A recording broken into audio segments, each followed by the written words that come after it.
السلام علیکم ورحمۃ اللہ وبرکاتہ۔ محترم سامعین، آج کے ٹاپک میں ایک شرعی مسئلے کی وضاحت کرنا مقصود ہے۔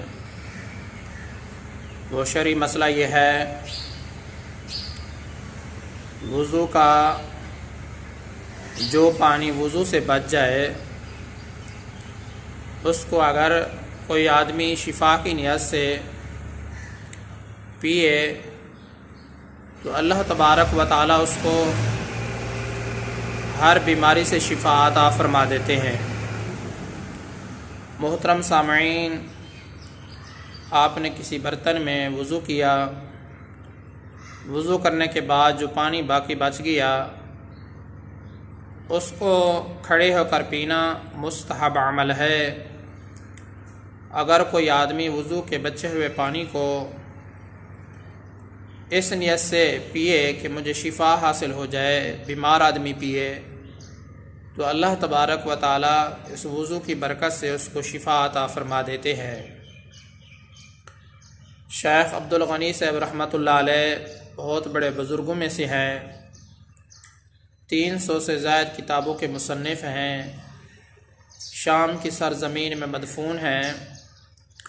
وہ بزرگ فرماتے ہیں، میں نے جب بھی وضو کیا، اگر میں کسی بیماری کے اندر مبتلا تھا تو میں نے وضو سے جو بچا ہوا پانی تھا اس کو شفا کی نیت سے پیا۔ اللہ تبارک و تعالیٰ نے مجھے شفاء کاملہ سے نوازا۔ نہایت ہی یہ عمل مجرب ہے۔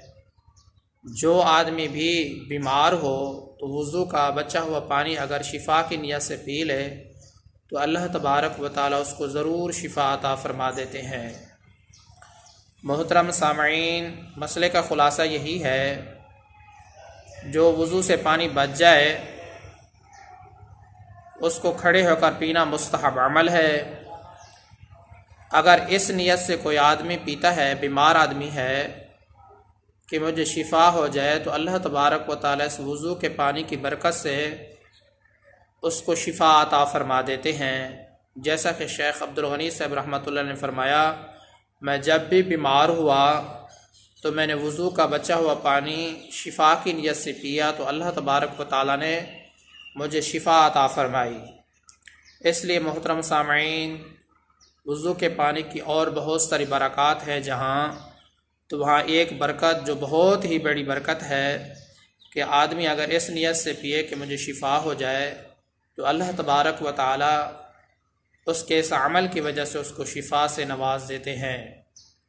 محترم سامعین، اللہ تبارک و تعالیٰ سے یہی دعا ہے کہ اللہ تعالیٰ مجھے صحیح معنوں میں ہدایت عطا فرمائے اور تمام مسلمانوں کو بھی اللہ تعالیٰ صحیح معنی میں ہدایت عطا فرمائے۔ میں آپ سب کی دعاؤں کا طلبگار ہوں۔ محمد ثناء اللہ فاروق۔